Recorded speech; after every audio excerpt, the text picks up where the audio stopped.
আসসালামু আলাইকুম। আজকে আমরা দেখব কিভাবে বারকোড লেবেল প্রিন্টার বা থার্মাল প্রিন্টার সেটআপ করতে হয়। তো সেটআপের জন্য আমরা আমাদের সবকিছু এখানে নিয়ে নিয়েছি। তো চলুন দেখে নেওয়া যাক কিভাবে আমরা একটি থার্মাল প্রিন্টার বা বারকোড লেবেল প্রিন্টার সেটআপ করতে পারি। প্রথমে কার্টুন দেওয়া দুইটি যে ডাটা কেবল আছে, একটি হচ্ছে চার্জার কেবল, আরেকটি হচ্ছে আপনার ডেটা কেবল। ডেটা কেবলটা আমরা পিসির সাথে কানেক্ট করব এবং চার্জার কেবলটা আমাদের ইলেকট্রিক কানেকশনের সাথে প্লাগ ইন করে এই পোর্টটাকে আমরা এই যে গোল যে পোর্টটা আছে এখানে লাগিয়ে দেব। এরপরে যে ডেটা কেবলটা আছে এটাকে আমরা এর পাশের পোর্টে ইনপুট করে দেব।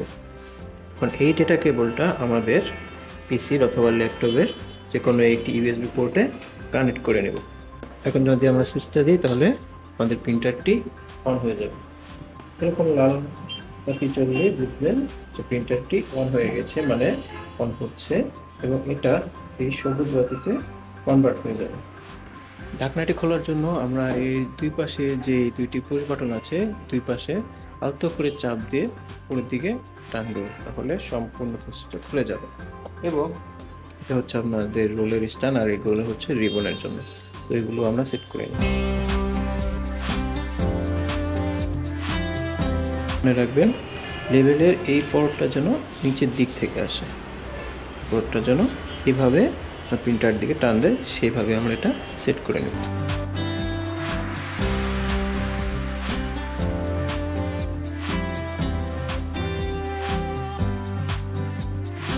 রোলটি স্ট্যান্ডে লাগানো হয়ে গেলে আমরা এই যে দুটো পুশ বাটন আছে আরও এই দুটোকে প্রেস করলেই পরে ঢাকনাটা খুলে যাবে। এবং এই যে আমাদের রোলের যে পেপারটা আমরা এদিকে আনবো, আনার পরে এই যে দুইটা আমাদের ক্লিপ আছে এই ক্লিপ দুটোর মাঝ বরাবর আমরা পেপারটা প্রেস করে দেব।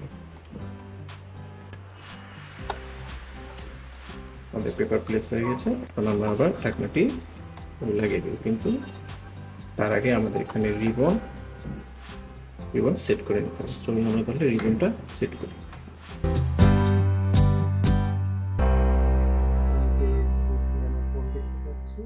পোর্ট অনুযায়ী বড়টি বড়টি জায়গায় এবং ছোটটি যে পাশটি আছে ওখানে আমরা সেট করে দিলে রিবনটি এখন আমরা আমাদের যে রিবনের আরেকটি পার্ট আছে এটাও ওই একইভাবে আমরা এটা প্লেসমেন্ট করে নিই, তাহলে আমাদের রিবন সেটআপটা কমপ্লিট হয়ে গেছে।